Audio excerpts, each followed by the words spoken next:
Good morning, everybody. How are you today? How has your morning been? I know for a lot of you it's back to school. I hope your morning's been fantastic and organised as you've headed out the door this morning. Hey, look, it's our last day away today, and I thought I'd show you guys lunch. And I'm getting ready super early because if I'm ready early, then it means when I come in later, it's ready to go. So I'm making Quiche Lorraine. We are at kind of the ends of our food stash, although in saying that, I packed way too many dinner sauces. You know those amazing sauces I made? I think I want more sauces than I do protein. That's okay though. Quiche Lorraine for lunch today. Don't know what I'm going to have for dinner yet. That's okay. We'll work that out as we get there, and then we head home this evening. So let me show you Quiche Lorraine. Now, it's been a really long time since I've shown you this recipe. This one I think I did last year about this time, and I don't think I've done it since for you guys. It's super easy, and it's really easy to make it gluten-free as well. So let me show you this morning how to do that. I'm going to take you through the whole recipe, so you know, hang around. Do say hi if you're watching. I'd love to know what you're up to today as well. So let's get to the beginning of this recipe. It's on Cookie Do, so easy. I'm going to start at the very beginning. The first thing we're going to do is grate some Parmesan down. Now, it does say Gyro cheese. That's a stinky cheese. I actually really don't like that cheese. Whenever I've cooked with it at a demo and we've done cheesy puffs, I honestly feel like it's there's something wrong with the cheese. It must be something to do with my nose. So I just use Parmesan, but I've also just used Tasty cheese in the past, and it works perfectly fine. So it's asking for 50 grams of Gyro cheese, or it says all Swiss, personal preference. In it goes. I didn't actually weigh this. I've just kind of cut it up. Not 47. Perfect. And we have just milled this down, so it's not going to take long. It's going to take 10 seconds on speed 7.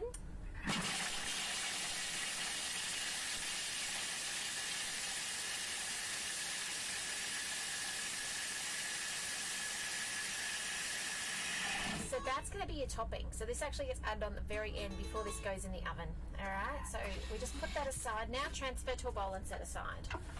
Now I am going to show you how to make the pastry and roll the pastry today as well. And I'm not putting it in a conventional quiche container because I don't have one at the moment in my van. So I'm going to just show you how I put it in my oven trays. Alright, now it says to preheat your oven. I'll come back to that later. Grease and flour are quiche tin. So my cheat to this is use baking paper. Okay, we'll come back to that in a moment. Alright, 75 grams of butter cut into pieces. So just got a couple of chunks here. You guys possibly can't quite see that. Here we go, chunks going in. I think I got a little bit extra. Seems like a tiny bit more than I need, but that's okay. Let's see. Alright. Okay, 83, that's alright. 150 of plain flour. So I've got my gluten-free. Just remember with gluten-free, pull the weight a little bit short. So because often I find it's a little bit different in absorbency, so I tend to try and stop about 20 grams short. It's easier to add more flour than it is to try and take it out or change the liquid content kind of thing. So I'm going to take it a bit short. Okay, some salt. Guess what? Got the grinder working. One of my achievements over the weekend. Because you guys have seen I've had all sorts of trouble with this grinder. It's fallen off the lid multiple times. Okay, some water, just 50 grams. It's not much water. If you've ever made whey and you've got cheeses and you've got leftover whey, use your whey in this. It's perfect. Okay, there we go. Don't go heavy on that, all right? You don't want to have an overly gluggy mix. It's hard to work with. Okay, on with the lid, and it's going to pull this pastry together. It's 20 seconds, speed 4. Alright,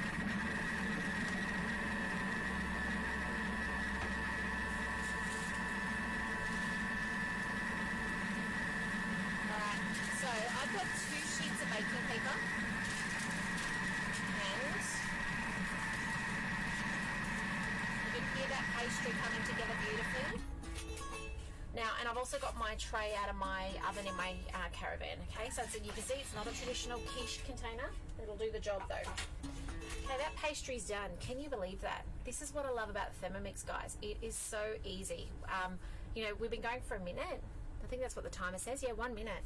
And already we've made the pastry. Now, I am going to scrape down the sides and get a little bit more of that mix in. You can see there, sorry, just grabbing a spatula, that my flour, being gluten-free, has been really floaty, which often happens. So I'm just going to push that down. And I'm going to do just a back step and just finish that step again. Just get that into it. And there's a fair bit on the lid as well. So I'll just scrape that in. And we'll get that in. So just hit the back arrow when that happens. You won't need the full 20 seconds. It'll only take probably 5 seconds. Speed 4 again.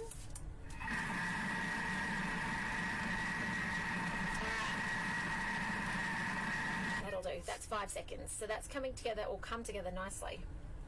Wait for those arms. Okay, so now what I'm going to do, the way to keep this really quick, easy and clean is to actually use your baking paper.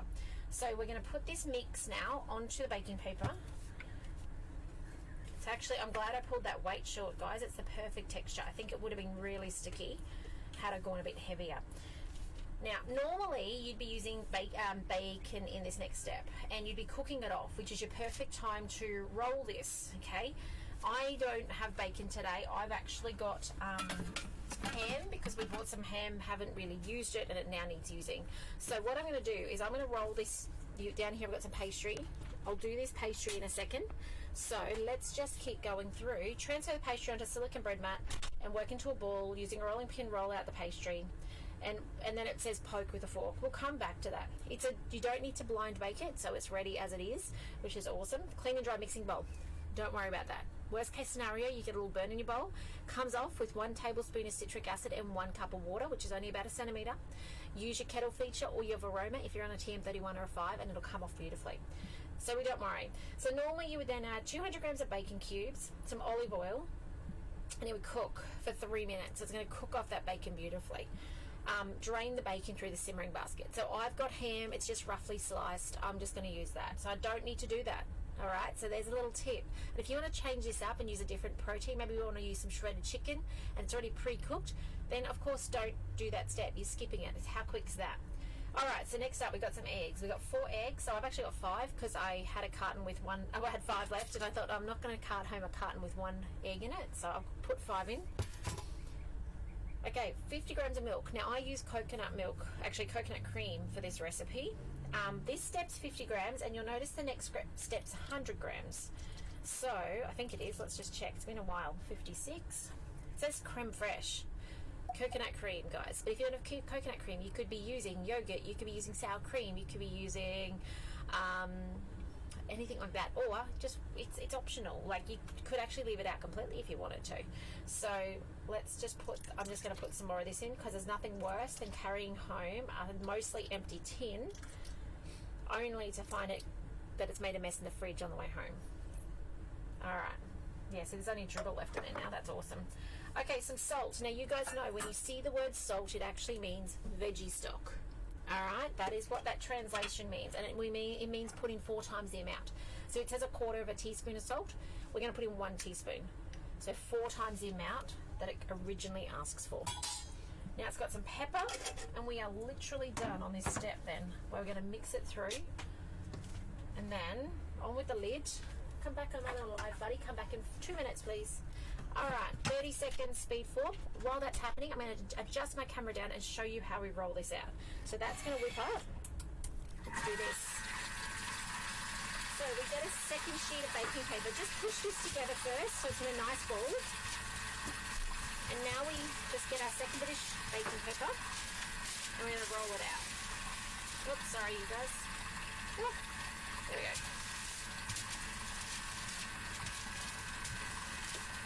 And we're just pushing this out into the space.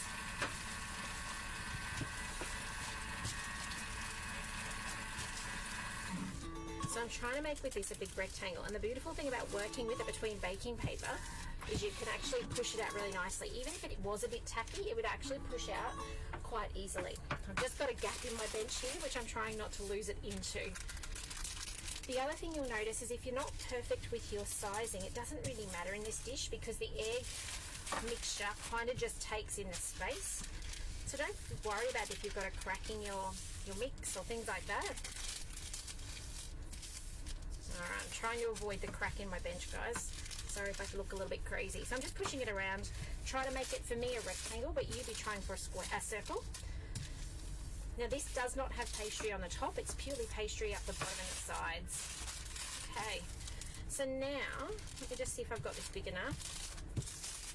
I love that we've only been going for 6 minutes, and we've already made a pastry, we've made our filling, and now we're going to assemble it. And I'm going to show you how to put that together. Like, we're done, we're pretty much all done in our elements. All right, let's grab my tin. Is that big enough yet? It is. All right, so now push it into the thing that you're going to use. Make sure you're going up high enough off the sides. Doesn't particularly matter though if it goes underneath. Now you will need to take your top layer off. Now if you've got really, really tacky pastry, say your pastry was really wet, you can put this in the oven for 5 minutes. Not even that, 3 minutes. At 180 degrees, it'll firm up that top so you can take the top layer off. Mine though will probably, as long as I haven't made the edges too thin, just peel off beautifully. There are a few thin edges here though. You'll just need to work around your edges. I mean, you won't have this trouble. You're in a circular pan. It's because I'm in a square or rectangle. Here we go. There we go. All right.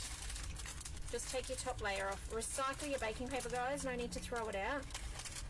I've got some cool baking paper alternatives at home that I will show you, and I need to get them in the caravan actually to be able to show you. Oh, lost a little bit. If you make it too thin, you'll find some of it will flake off, so just be mindful. Don't let that go to waste. Just put it back where it was. All right, now we're done. So let me just show you how to finish it. So, actually you need to see down here. So, next it says arrange the baking cubes onto the pastry and cover with egg mixture. So we literally now grab our, for me it's sliced ham. Okay, I'm just gonna put it all over the mix. Make sure it's spread out relatively evenly. Okay, nearly done, guys. Bear with me. And I hope you'll give this recipe a go. When you do give this recipe a go, please share photos. I love to see what you're making in your Thermomix. Oh, measuring cut down. All right, here we go. That's mixed that egg mixture together beautifully. So now, just make sure I've got the bacon spread out nicely, otherwise my kids will argue over it. We're just going to, oh, let me show you this. There we go. Now I'm just going to put this all over. Now you notice because I do have that larger pan, mine's not hugely thick, but it doesn't really matter. Just means also you'll just have to adjust your cook time a little bit. And then it says to sprinkle with the reserved cheese, and you're going to cook this for 35 minutes. Now mine will probably take 20 to 25 because of the lack of, you know, depth to it, although I always check it. The thing to notice with egg products is you will notice that when you get them out of the oven, especially when they've got no flour, they will have risen, and as they cool they will sink because there's nothing to hold them to that form. Totally normal. So you will see that it comes out of the oven, it might have a big lump in it, but by the time it cools slightly it will have sunken down to level again. Pretty much not much bigger than what you put it in here. Oh look, I can see comments. I'm sorry I've been ignoring you guys.